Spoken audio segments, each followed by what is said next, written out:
Olá, muito boa tarde. Está em curso a edição deste ano da Feira do Livro de Lisboa. Uma oportunidade para dar mais visibilidade às edições de variadas temáticas, nomeadamente a religiosa. Daqui a pouco vamos falar com o Padre João Paulo, diretor da Paulus, sobre a presença na feira deste ano. Primeiro queremos mostrar geografias onde permanece a perseguição por motivos religiosos.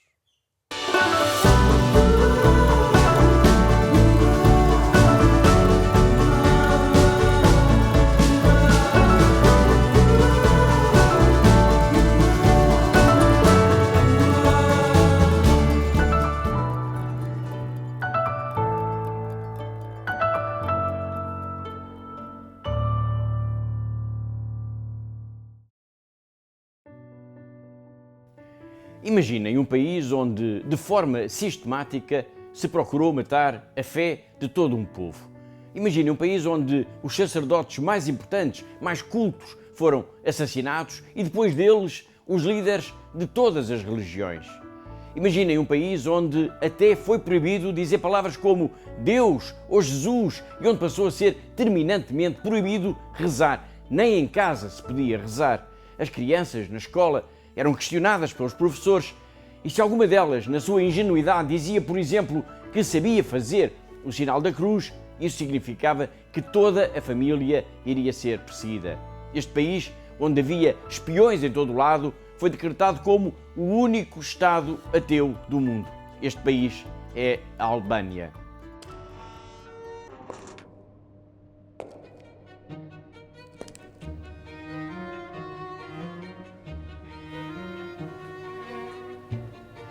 Allora, nel 1945 il dittatore Enver Hoxha, il colonnello, prese potere nello Stato e da allora aveva iniziato a combattere la cultura, la democrazia, gli ideali di libertà stranieri. All'inizio nel 1945 ha ucciso i primi sacerdoti più importanti, più culturati e dopo piano piano ha distrutto le teste di tutti, sia musulmani che cattolici che ortodossi.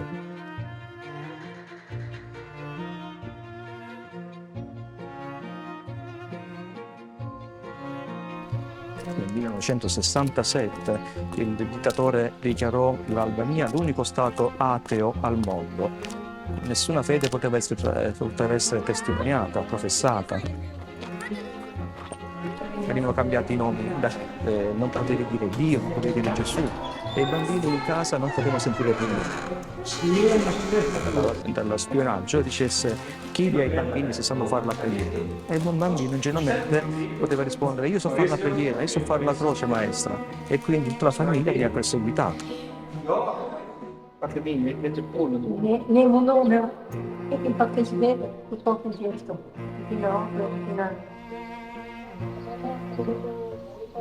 Lo spionaggio era ovunque, nella sedia, nel cappello, nel vestito, nella casa, nelle persone che la Sigurimi mandava e quindi c'era questo clima di terrore, di spionaggio.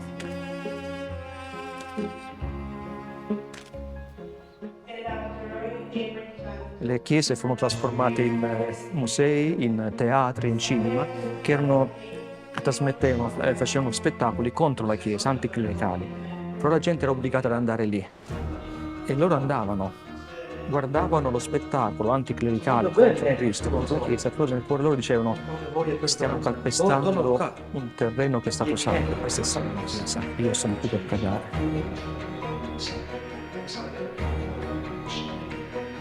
Oppure qualcuno nascondeva nella parete di casa il crocifisso e la mattina si alzava, andava lì e apriva la bocca. I figli guardavano l'uomo che apriva la bocca, ma non capivano cosa dicesse e dicevano ai figli, povero papà, è impazzito. Nel 91, quando sono caduto, quell'uomo ha rotto il muro e dietro c'era un crocifisso nascosto.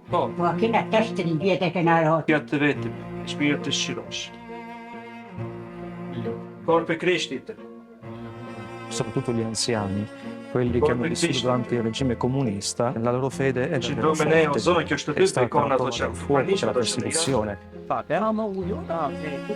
a far battere il secondo figlio non rischiano la vita di essere torturati, deportati e quelli vivono, siamo stati fedeli a Cristo fino alla fine.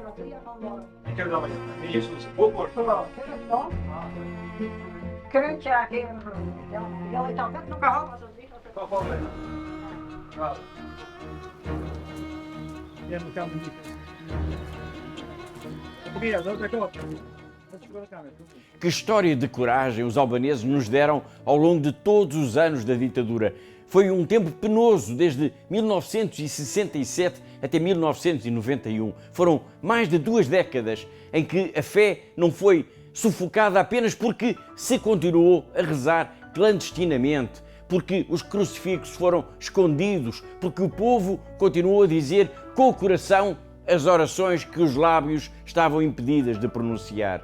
Na Albânia, a loucura de um ditador quis matar a fé de um povo. Falhou na Albânia, como tem falhado em todos os lugares, em todos os países, em todos os tempos. O poder da fé é sempre mais poderoso do que a força das armas. A liberdade é sempre mais poderosa do que a ditadura. Na Fundação AIS nós temos o privilégio de trabalhar com estes cristãos testados na perseguição. Temos o privilégio de ajudar, de servir estes heróis da fé. Todas as semanas marcamos encontro aqui porque há uma igreja que precisa da nossa ajuda.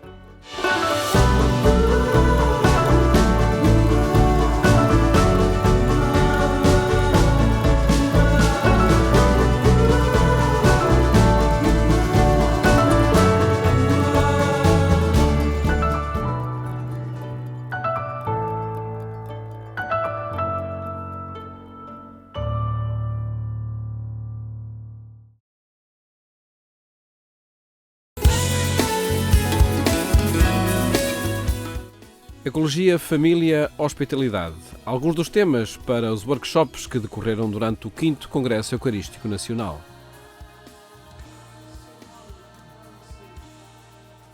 Hospitalidade, jovens, família, pobres, ecologia, espiritualidade eucarística e confrarias do Santíssimo Sacramento foram os temas dos workshops do 5º Congresso Eucarístico. Este encontro nacional, realizado entre 31 de maio e 2 de junho, reuniu cerca de 1.400 participantes. Na inscrição, escolheram logo qual era o workshop que mais lhes interessava das 7 propostas no programa. Pobres é uma realidade que não tem uma significância permanente em todos os tempos. E por isso, realmente, quando nós discutimos os problemas dos pobres, é bom que alinhemos o conceito e pensemos quais são os ingredientes em que é preciso mexer para, com os pobres, também alterar a sua situação sempre que isso seja necessário. A presidente da Cáritas Portuguesa não levou uma receita para o Congresso Eucarístico. Se ela existisse, já não existiam pobres, mas lembrou que todos, pobres ou não pobres, desde que tenham uma intenção, desde que estejam atentos, têm um papel. Congresso Eucarístico e ecologia, como é que estes dois temas estão relacionados? Isabel Varanda foi a convidada para este workshop e ainda acrescentou a palavra integral. A professora universitária inspirou-se no Papa Francisco e na sua encíclica Laudato Si. Primeiro, tudo o que tem a ver com a criação, com a comunidade criatural, que identificamos na sua fundação, na sua origem, no seu caráter mais originário, o Deus Criador, nada pode ser excluído, pode ser colocado fora desta perspectiva, que é uma perspectiva aberta e inclusiva, que a tradição hebraico-cristã, e concretamente o cristianismo, defende, no qual se inspira e que quer perpetuar e transmitir às gerações futuras. Toda esta abertura a uma dimensão do visível e do invisível, em que nada é excluído. Todas as criaturas, não só o ser humano, mas todas são criaturas de Deus. A juventude também esteve em destaque neste encontro nacional, diretamente no workshop testemunhal Jovens da Jornada Mundial da Juventude e Eucaristia e numa espécie de desafio que saiu das confrarias do Santíssimo Sacramento. Eu acho que a experiência recente que tivemos das Jornadas Mundiais da Juventude é a prova de que qualquer missão que peçamos aos jovens e que eles assumam tem garantia de sucesso. Vivemos também tempos de grande reflexão e tomada de consciência que somos uma igreja sinodal. E as confrarias são concretização prática disso mesmo. Não voltando a esquemas do passado, à época áurea que já passaram alguns séculos disso, mas eu acho que podemos promover nos jovens esse culto. Temos ao lado a vizinha Espanha, que nos dá um belíssimo testemunho de como os jovens dinamizam, promovem a vida das confrarias e irmandades, não só do Santíssimo, a maior parte ligadas à Semana Santa. Vou bastante partilhar o meu testemunho de vida, que é pronto, a minha vida, como é que eu vivi a Eucaristia e também como é que a Eucaristia salvou a minha fé. Pronto, a vida, todos os obstáculos da vida, também a vida de estudante e como é que a jornada apareceu no momento em que estava sem nenhuma fonte viva, digamos, de fé. Durante 3 dias, o Congresso Eucarístico Nacional convidou e desafiou a partilhar o pão, a alimentar a esperança, através de conferências, painéis com testemunhos e workshops e também momentos culturais celebrativos. A organização publicou 7 linhas orientadoras para a Igreja em Portugal. Estas e outras notícias podem ser consultadas no portal agência.eclésia.pt. Tempo agora para conhecermos a presença da Paulus na edição deste ano da Feira do Livro. Está connosco o Padre João Paulo, cumprimento, muito boa tarde.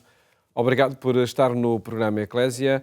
De que forma é que a Paulus se preparou para esta presença e que eventos, sobretudo, vão marcar os dias da feira para a editora? A Paulus vem se preparando há um ano em vista da Feira do Livro aqui de Lisboa, né? Como nós sabemos, é um evento que marca um momento cultural e intelectual e, naturalmente, né, plural, tanto da igreja como também da sociedade lisboeta. Temáticas enfim, de várias edições que estão aqui apresentadas. Sim, e a Paulus também está em vista desse movimento cultural que acontece aqui em Portugal, que a Feira de Lisboa, como nós sabemos, tem um grande expoente cultural nesse período. E nós não poderíamos deixar de lado também essa oportunidade de estar presente ali com um povo, né, que, claro, um público diferenciado e variado que passa pelo Eduardo VII durante esse período de quase um mês. Nós já vamos aqui a alguns livros que vão ser apresentados ou divulgados nesta feira. Antes, há eventos também que a Paulus promove no decorrer da feira? Sim, nós teremos alguns eventos que tratarão de temáticas e livros, né? Por exemplo, um dos mais importantes que nós teremos também vai ser o relacionado à Jornada Mundial da Juventude, onde nós trataremos no dia 8, né, às 16 horas, num debate, fazendo uma espécie de retrospectiva sobre a Jornada Mundial da Juventude e os efeitos que causaram na Igreja em Portugal. Né? Graças a Deus, efeitos benéficos e que marcaram a história também da Igreja aqui nesse país. Teremos também no dia 1º com o Ricardo Figueiredo, às 18 horas, que é um dos nossos autores mais lidos aqui em Portugal e fora de Portugal, né, no Brasil principalmente. Teremos também no dia 2 de junho, com a Teresa Meal, às 16 horas, que é uma autora de livros infantis. Teremos o lançamento do IUCAT, Catequese Dialogal, que isso tem aí à sua frente, né? Que é um livro sobre a catequese para catequistas, como os catequistas podem oferecer uma boa catequese, né, e aprimorar-se no ensino aos jovens sobre o catecismo e a catequese de forma geral. Né, esse evento acontecerá dia 9 de junho, às 18 horas. E temos um livro muito interessante também, que é Uma Paróquia dos Diabos, esse vermelho Sim. aí, que o povo olha a capa e estranha mais o título do que a capa, né?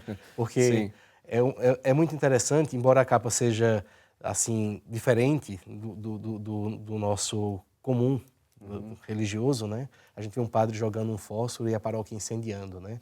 Como se o pároco fosse o causador do mal-estar na paróquia. Mas não, é uma aventura de um pároco que quer ser pároco.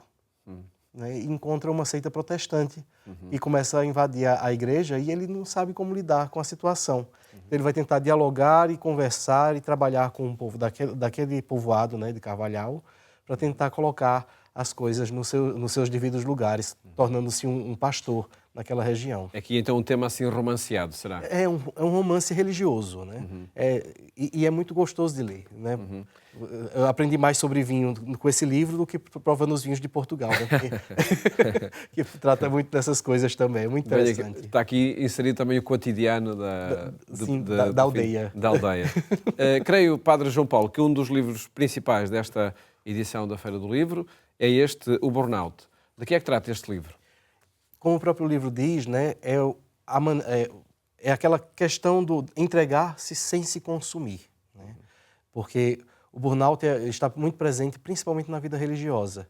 Os padres, quando trabalham... Escondido, se calhar, muitas vezes. Escondido porque muitas vezes nós, padres, temos a tendência de não falar das nossas fraquezas, né?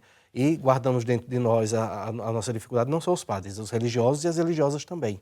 Escondem dentro de si as debilidades que têm e não conseguem abrir-se a uma nova realidade. E aí, claro, o burnout, como em toda profissão, em todo meio, né, vai demonstrando seus sinais, né? Seja por agressividade, cansaço extremo, né? Então, isso tudo vai também se refletindo na vida religiosa, propriamente. E isso atinge de bispos a leigos e é indiscutível, né? É um livro que tem diferentes contributos de vários autores, não é? Sim.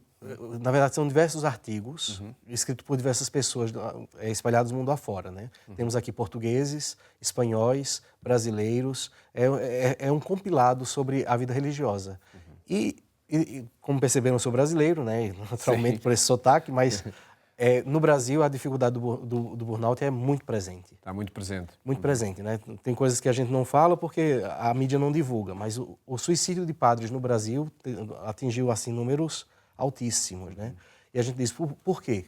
Muitas vezes é cansaço. Os padres não sabem lidar com a vida de cansaço que levam.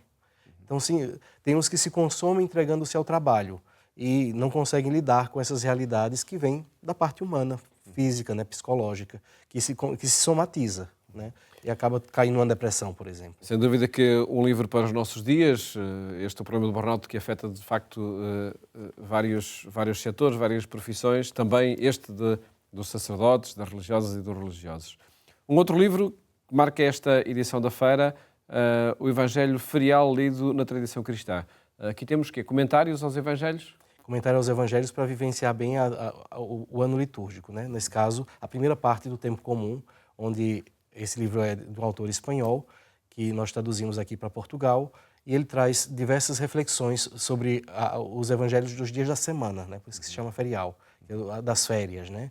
Então, dos dias da semana, para que os padres possam ter também um subsídio para oferecer uma melhor homilia e um melhor trabalho de reflexão sobre a palavra de Deus, né? Um outro livro, o Padre João Paulo já o referiu, este Catequese Dialogal. Isto insere-se num projeto que a Paulus tem abarcado durante já alguns anos, desta divulgação do IUCAT. Em que é que consiste esta ferramenta? É que eu digo que o IUCAT começa a coroar agora o seu trabalho. Primeiro, ele pensou no público-alvo, né? Digamos, ele pensou justamente nos jovens, naqueles que já estão em formação, que podem ler com facilidade sobre o catecismo da igreja, sobre a doutrina, né? Sobre os documentos, doutrina social, no caso do IUCAT, né? Entre outros. Agora, este livro aí, ele já pensou nas cabeças que oferecem a catequese, né? É uma base para que os catequistas possam se aproximar do conteúdo que já existe, distribuídos no IUCAT, e posteriormente são apresentados também aos jovens. Então, é para que os catequistas pensem como jovens, né? Comecem a se introduzir neste mundo de pensamento. E haja essa aproximação entre comunicadores, não é? Exatamente. Vamos a uma última proposta que o Padre João Paulo traz. Isto é o meu corpo. Há aqui uma temática relacionada com a Eucaristia? Sim. Esse livro é muito interessante, né? Eu estava fazendo umas pesquisas esses dias e encontrei um artigo que diz que mais de 7 milhões de portugueses são católicos aqui, né? Sim. Então, mas acredito que esses 7 milhões não vão à missa, né? Sim. Então, há um chamamento à participação da vivência eucarística. O que acontece? Esse livro é de um bispo americano, né? Robert Barron, que é um comunicador nato dos Estados Unidos, e ele percebeu que 69% dos católicos dos Estados Unidos não acreditam na Eucaristia como presença real. Então, o que ele faz? Uma argumentação para demonstrar a esses católicos, por meio de conteúdo teológico, o que é, de fato, a Eucaristia e o que é presença real. Então, ele vai abordando alguns temas, como banquete salvífico, a questão também da entrega eucarística de Cristo, né, como sacrifício, né, que se dá no altar. Ele vai abordando a Eucaristia naquele senso da teologia católica, mais propriamente. E como é um bispo comunicador, naturalmente, a tendência também é atingir mais os jovens, porque é a característica dele. São diferentes propostas para a Feira do Livro, que se encontram no stand da Paulos. Padre João Paulo, que expectativas tem para esta realização? Se calhar, não sei se é a primeira vez que está na Feira do Livro em Lisboa. É a segunda vez já. Mas desta vez eu estou, de fato... Né? Como editor, né? Sim, como responsável. Editor, sim. Porque agora estou compreendendo a dinâmica, porque a primeira vez eu apenas observei como funcionava a Feira do Livro aqui. Agora já tem a dimensão da Feira do Livro. Né? E acredito que tenha uma expectativa de ser não só uma oportunidade comercial também, mas também uma oportunidade de fazer chegar mais títulos a um público mais abrangente. Sim, como igreja também fortalecer a presença de igreja, né, aqui em Portugal. Como nós podemos oferecer alguma novidade diante também de tantos livros seculares, né? Porque tem muito livro bom, a gente não pode negar, né? Claro. Tem livros que eu gosto mais, tem livros que eu gosto menos, né? Eu gosto mais de literatura infantil, por incrível que pareça, né? Mas diversificar terá lá muitas ofertas desse âmbito. Ah, né? Sim, e eu gosto de aproveitar, tanto a religiosa também como a proposta secular, né? Eu acredito que enriquecer-se de literatura é importantíssimo. E fazer com que os portugueses leiam ainda mais e temas diversificados é uma oportunidade ímpar para a igreja e para a sociedade portuguesa. Sem dúvida que sim, e esperemos que de facto estes dias da Feira do Livro essa oportunidade se vá concretizando cada vez mais. Padre João Paulo, muito obrigado por ter estado aqui no programa Eclésia. Felicidades para o trabalho da Paulos. Eu que agradeço, né, pelo convite e também agradeço a todos os telespectadores que nos acompanham. Muito obrigado. Muito obrigado. E fica esse convite para uma visita à Feira do Livro e a tantas estantes com as novidades editoriais deste ano. Votos de uma ótima tarde e até amanhã.